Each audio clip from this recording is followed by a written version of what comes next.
Welcome to the Franchise Frontier, the podcast where we explore the evolving franchise landscape, dive into latest industry trends, and share actionable tools and tactics to help you build and grow your business. 1, 2, 3, 4.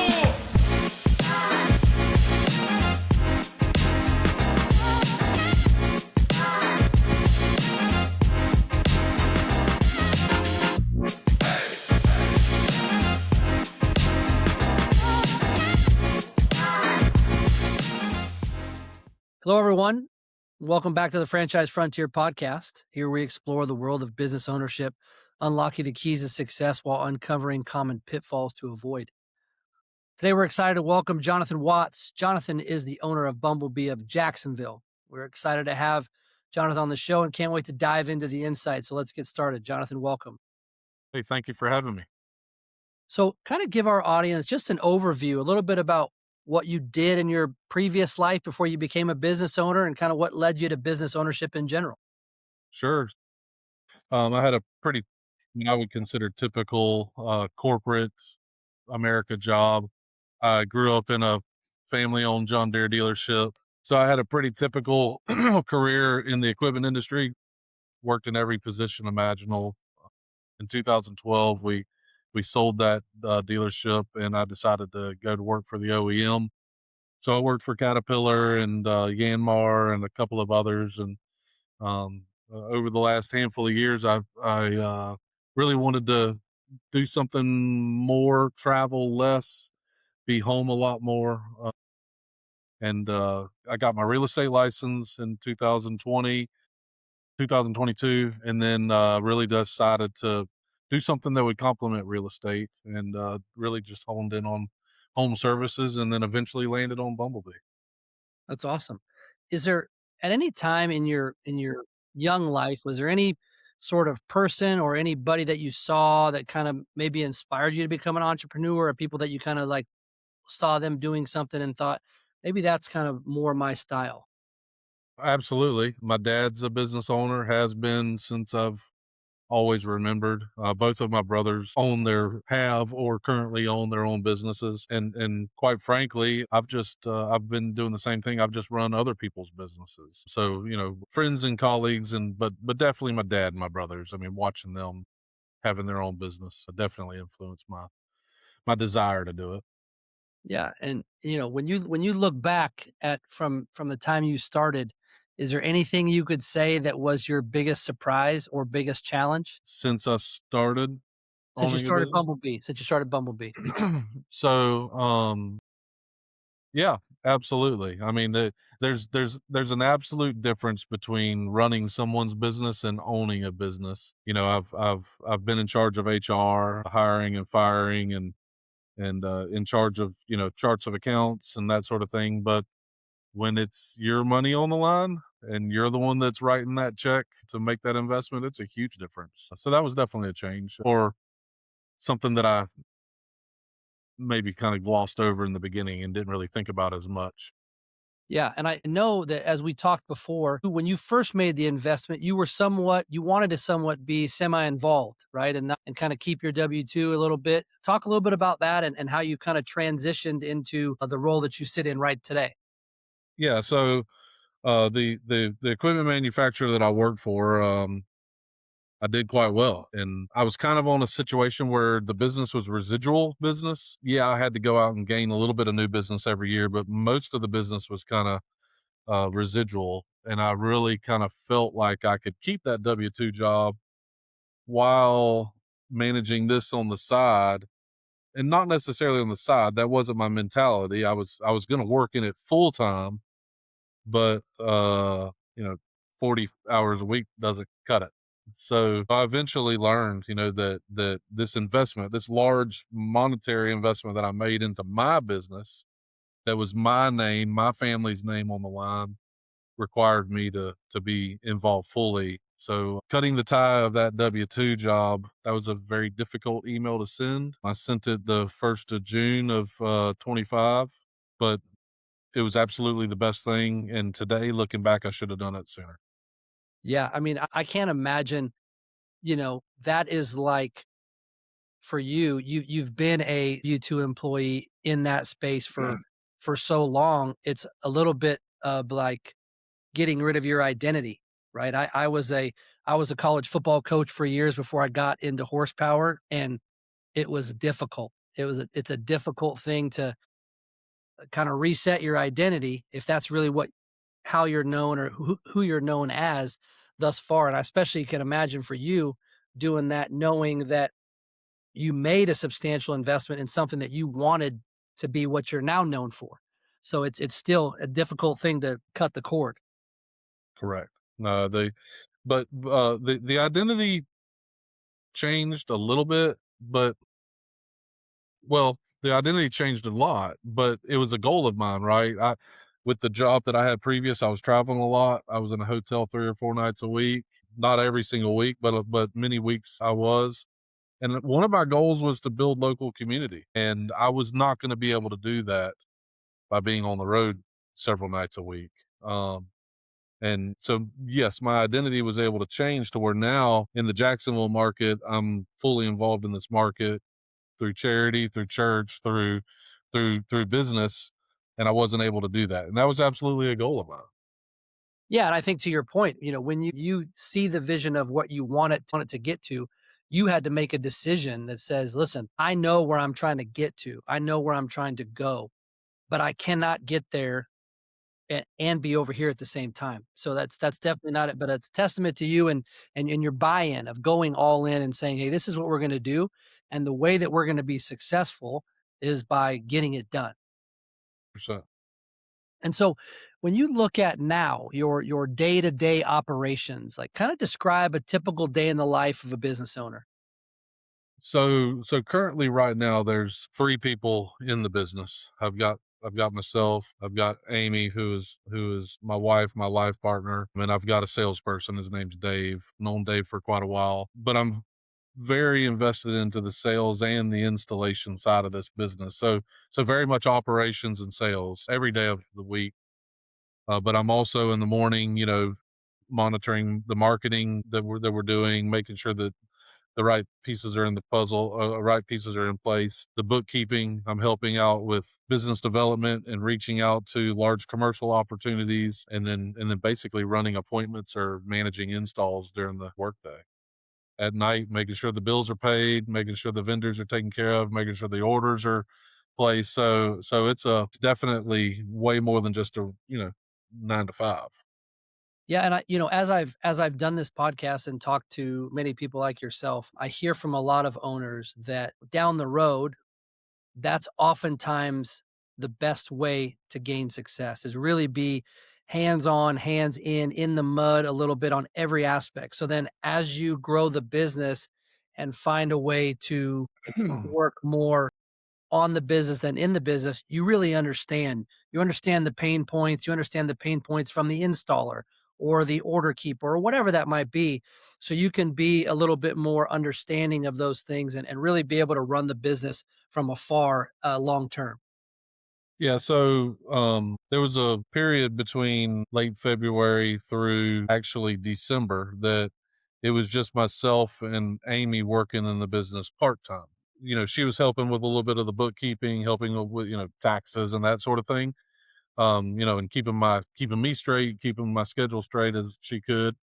But I was doing sales and installs, and I had a part time person helping me with installs, but I was doing that to just gain that experience. Doing the installs of this product helped me really get a very intimate knowledge of the bracketry, the way it looks, the way it's supposed to look, the way it works, the way it functions. And that was important to me. And that was difficult for me to let go of until here recently, just because I was able to control the controllable. But it 100% gave me the knowledge that I need to know in order to sell the product better. And not just sell the product better, but knowing the business better and understanding all of those individual positions throughout the process. And so to that point, so now do you talk to me about, does a subcontractor do the installs for you? How does your team operate in terms of sale to install?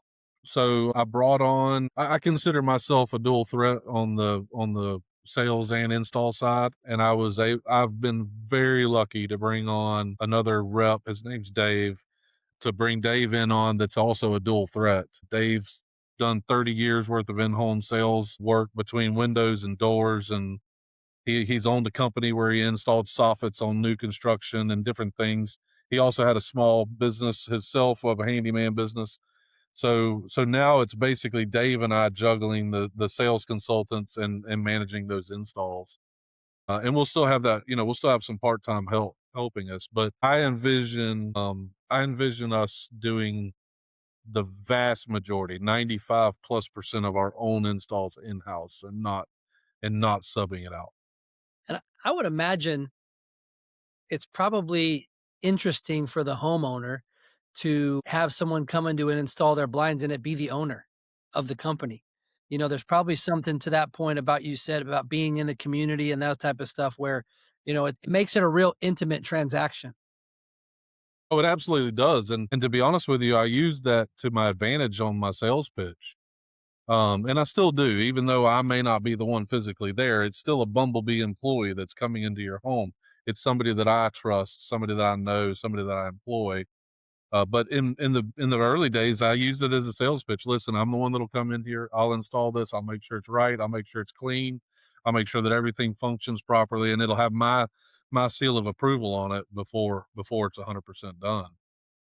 And most people, absolutely took that very positively. And it's not possible to scale this to 2-3 million dollars and be able to do all of the installs. That's not possible. But still, though, it's a Bumblebee employee that will be coming into their home instead of a subcontractor that I have virtually no control over, how they present themselves, how they speak to the customer, what they say. So I do believe that having it, internal is the decision that I need to make. Yeah, no, that makes perfect sense. And you know, I think that in every market and every situation is could be different, right? Everybody has to do what they feels best for their business. Same thing goes with how you treat customers, how you do callbacks. Everything's got to be your business. You have to take ownership of it because it's yours, right? And just because somebody in Idaho might be able to do it doesn't mean that the same thing as happens in Jacksonville and it's your business. So I think that's incredible. But when you think back to those parts of that business, what part of the job do you find the most rewarding? I actually just enjoy the conversation with the customers, getting to know the customer. I've never done like true in-home sales before. I've sold a lot of equipment. I've sold a lot of tractors. I've gone to a lot of farms and worked with people one on one. And yeah, I've done deals at somebody's kitchen table before, but going into somebody's home and working with them on a project that is not something that they have to do per se, it's something they want to do and they invite you into their home, the conversation is so much different. And getting to know them on a different level has been the absolute most rewarding part to me. Yeah, that's really cool. And I think that there's a lot to be said for that too, in terms of, with for whatever reason, right now, people, maybe somebody got into a home at a really low interest rate at some time and they're not looking to move. And so it's like, how do I beautify my home or how do I change the dynamic of this house that I've lived in without it being, I don't necessarily have to tear down walls or maybe I put in new windows, whatever that might be. But I would imagine that window coverings, right, are really a different way to change an attitude of a room and change an attitude of a house that somebody's maybe just looking to do to kind of just uplift them in a place they've been in for a while. No, it's amazing at what a coat of paint and some window coverings could do to a room, right? You could totally transform it. And, maybe it's drapery, maybe it's a different style window treatment, maybe it's a Roman shade versus a regular blind. Maybe you bought the house 10 years ago and you just left the cheap contractor blinds in there because you might have needed to, and then it just got left off the list for a while. You could absolutely make a major impact on the design of a home just through an upgrade on the window treatments and some paint. Yeah, that's awesome. I as I listen to you talk about it and I think about you selling equipment and I think about you talking about how you wanted to be kind of an expert in the clips and all the things that need to go. I think that comes from being a good salesman in machinery as well, right? If you can talk to a farmer about what this does, why it does it, and how it makes it more efficient, you know what I mean? That they're looking forward to that. So for you to be able to do that in the window coverings of, why what's the difference between this and this? This is this and this is why. This is what people see from it. This is what people like about it. You having an incredible knowledge about not only installation, but the product in general is really a testament to you. Oh, yeah, I appreciate that. In my previous career, most of my customers were buying something to generate revenue with. They were buying a piece of equipment to make tall grass short or to plow the ground. Occasionally, it was just somebody for the hobby farm or for the deer plot, the food plot or that. But most of the time, it was somebody that was revenue producing. And now this is a want, right? I want to make this look better, or I may need to control the light, but a lot of times they're buying something much different than what they actually just need. It's a want. So it's definitely a different sales process. For sure. And talking about the design and the look and the way it's going to change the space. It's very similar. It's still sales, but it's a different process. Talk a little bit about, bridge the gap for me between equipment sales and blinds, right? I don't Right. know if you've always been, if you do like designing things, if you've been like that for your home or those type of things. Bridge me through that gap of what kind of led you to Bumblebee and made you feel as if like that was the place you wanted to sink your teeth in. Yeah, pretty loaded there, right? So on the design side of things, I'm a girl dad. I've got 3 teenage young adult daughters. I've baked their birthday cakes and I've, taken them shopping for clothes and all the things, but I would never have considered myself like a designer, right? I enjoyed doing things because they enjoyed it, right?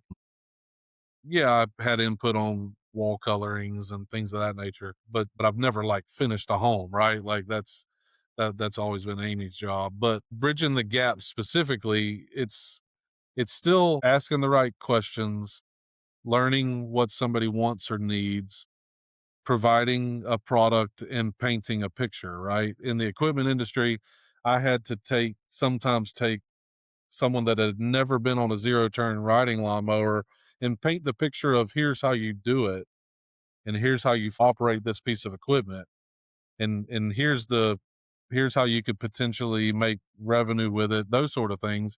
And in this situation, I'm painting a picture on how this particular window treatment is going to finish the room. It's going to brighten the room. It's going to decrease the amount of noise. It's going to insulate the window better, or all of the things. So it's just asking the right questions and then knowing the product, or at least utilizing the resource to find the answer and the solution that best fits their need. Yeah. I think that's definitely a testament to being a good listener, a problem solver with your equipment, your product. So that's incredible. You know, if you were talking to an aspiring business owner, what advice would you give somebody considering starting their own business? So number one, it's a huge commitment, right? You have to be committed. You have to have the vision. It's going to be difficult to scale on your own. I mean, you need some help. You need some support. There are resources out there. You've got to find those resources, right? And that, not to give a plug, but that's one of the reasons why I did choose Horsepower Brands and Bumblebee specifically. Number one, it was low labor model, right? I could do this with myself and just a couple of people and scale it pretty well. Number two, the things that they support the business on was very attractive to me. The wrapped vans, the marketing. I believe that Bumblebee is a market disruptor in the industry. There's nobody else doing what Bumblebee's doing with the branding and the marketing. The bookkeeping, the tax preparation, all of the things that they do help us with. We just got to make sure that the right things are done at the right time. That's one of the reasons why I chose Bumblebee. Right. And so, if someone was thinking, okay, I'm going to buy a business, what are some questions that not only should they ask themselves? You touched on being all in and those type of things, but If somebody was like, I think I want to be a business owner, would you tell them, make sure you understand and you ask yourself this before you make that decision? Yeah, I've got I've got a little bit of kind of working knowledge on some people that have started a business and failed, right? There's a statistic out there. I don't know the exact number about how many businesses fail in the first year, right? I think it might be 10% that succeed in the first year, and it might be less than that for 10 years, or a lot less than that for 5 and 10 years. So just being committed to the business, having the capital to live for a year, possibly without drawing a salary or an income. I mean, that's not an easy feat, right? And it might not be a year, it may be 6 months. It kinda depends on the structure. It depends on how aggressive you are on spending and marketing and that sort of thing, but having capital to be able to survive that startup and ramp up period is very important. And then just being committed to the process, right? And forming a plan, following the plan, monitoring that plan, and then making adjustments, not through a knee jerk reaction, but just making adjustments as you need to just kind of keep a solid plan in place. Do you think there's any certain like trait or skill that's essential for running a successful business? I think that you've got to be personal opinion. I think that you have to just think in a logical versus an emotional manner, taking a logical approach, systematic, maybe logical may not be the right, a systematic approach to a decision, doing the research, figuring out the pros and cons of each way that you may go in that decision, and then making a systematic decision. Taking a systematic approach to making that decision is very important versus just making a this is what I want to do decision. There's got to be some supporting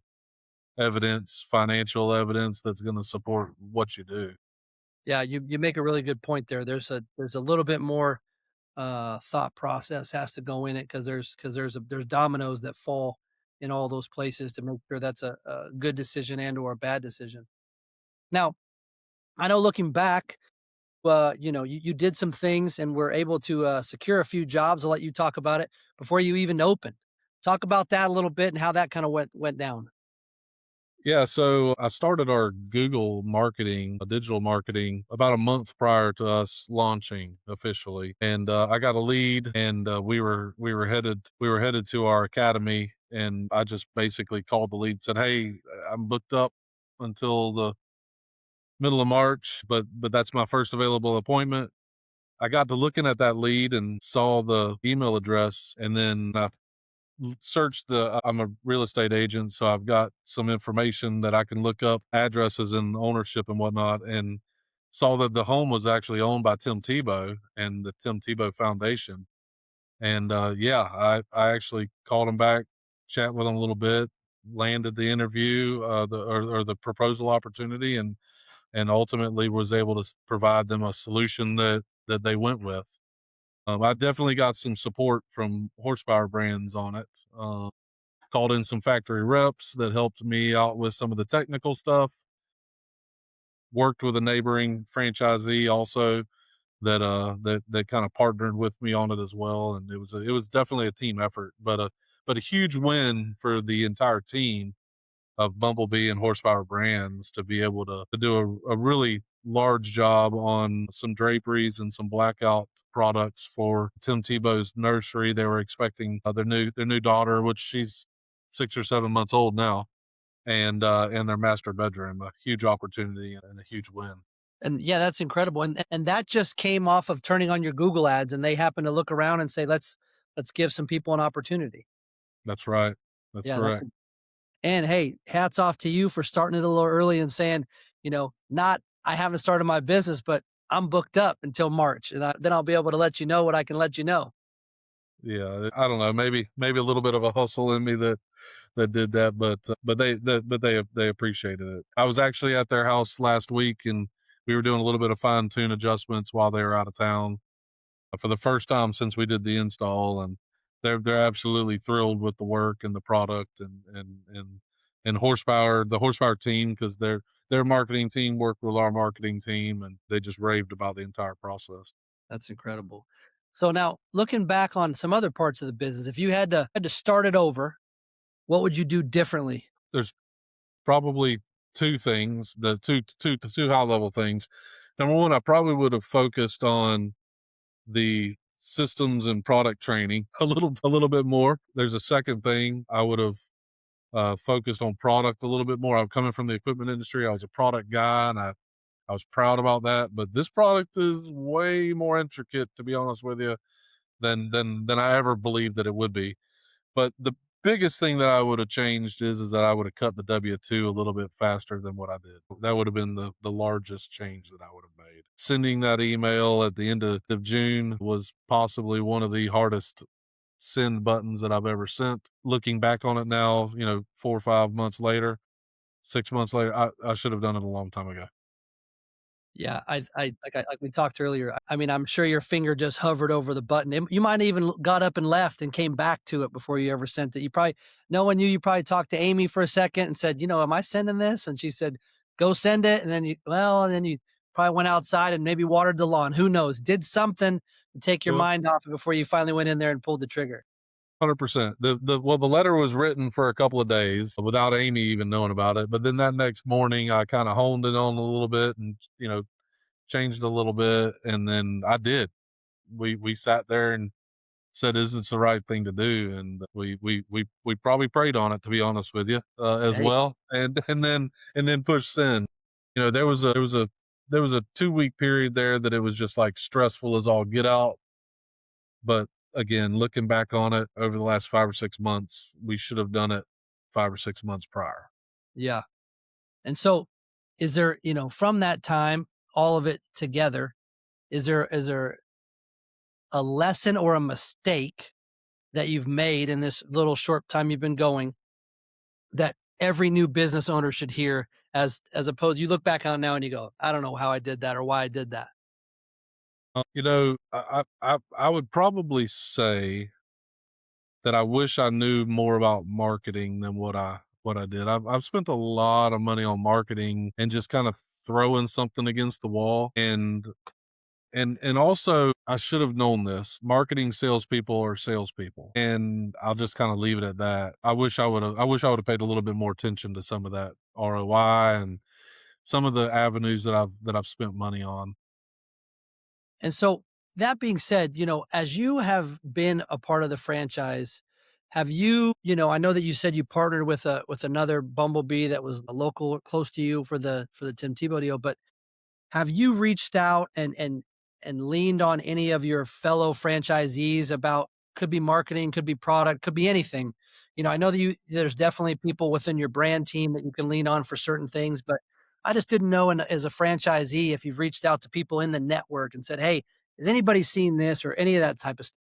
Sure, there's a group of us that all went through academy together. There's one here close to Jacksonville. There's one in Orlando. There's one in Mobile, and then myself. And we actually have our own little group chat and got to know each other really well through academy. We've tried to do like a monthly call, not every month, but we've tried to, just sit down and devote some time and talk about best practices and what's working for you, what's not working for you, kind of similar conversation that we're having now. Yeah, So that's been good. And then the franchise coach that I worked with to research all the different brands that I looked at, she's definitely been a huge resource for me to just bounce high level questions off of.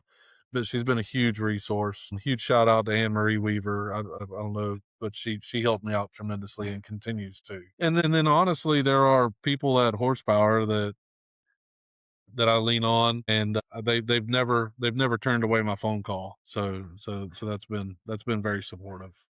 good. And so, when you look at long-term vision, right? What's next? Now that the W-2 is gone, your boots are muddy. What's next for you? Where do you see the business going for you? So we're in a pretty major growth spurt right now. I've hired a salesperson.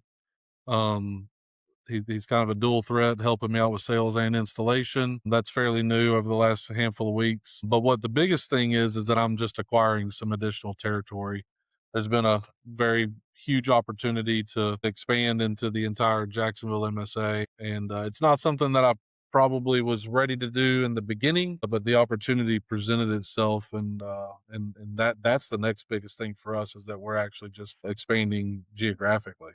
Yeah, that's incredible. I know that there's, in a franchise world, there's a couple different ways to grow, right? Whether it be territory, team wise, and so I know that there's that's a whole all part of it. So congratulations to you on that. So for someone's listening right now, and that maybe they're on the edge, right?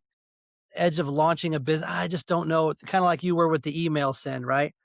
Right. What's your message to them? It's hard for me to just sit here and say do it, but I've hosted a couple of leadership calls for Courtney and the team for people that are looking to invest in this. And there was a question that I asked those leadership calls whenever I had the opportunity to ask other franchisees, current owners, I would ask them if they would ever do it again. And I've only had that question asked of me once. So I usually pose it that way. Hey guys, I'm just going to leave you with this. If I were to be asked if I would do it again, I would tell you I absolutely would, just because of the support and the network and the scaling opportunity.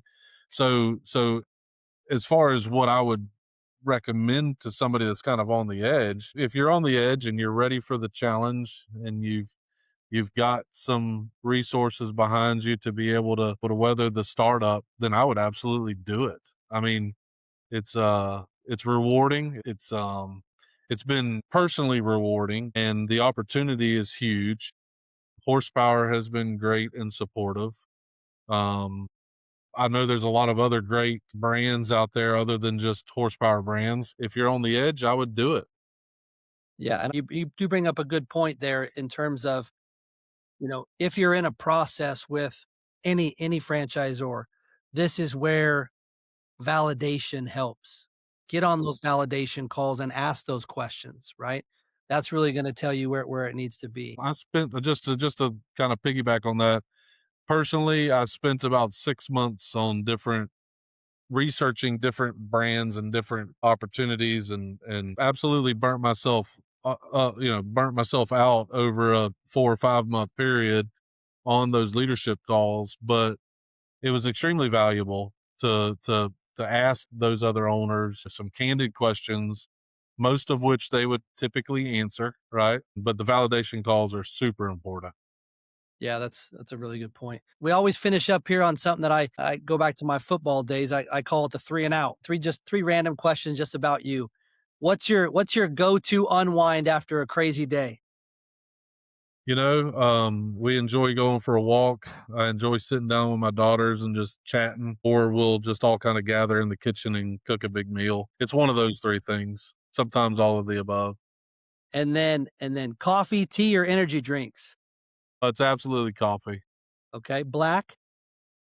Nah, nah, I use a little bit of creamer and some sweetener. I had an interview. I talked to a guy the other day, and he said, "I drink creamer with a splash of coffee." That's what he said. There So you go. I understand that. And to your point, I don't. It's one of those things that's a uh, oftentimes forgotten thing, but sitting around the dinner table chatting with family oftentimes is a great thing for any person. Last thing, one piece of advice you would give your 25-year-old self. Go for it. Oh, that's Just a do good it. one. Just go for it. Do it. No regrets, and just give it your all. That's a great one. Jonathan, thank you. Thanks for joining us on the Franchise Frontier podcast.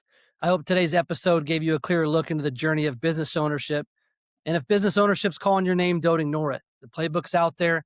The question is, are you ready to run it? Remember to like and subscribe, and we look forward to seeing you on the next episode. Jonathan, thanks. Thank you, Dave. Have a good one.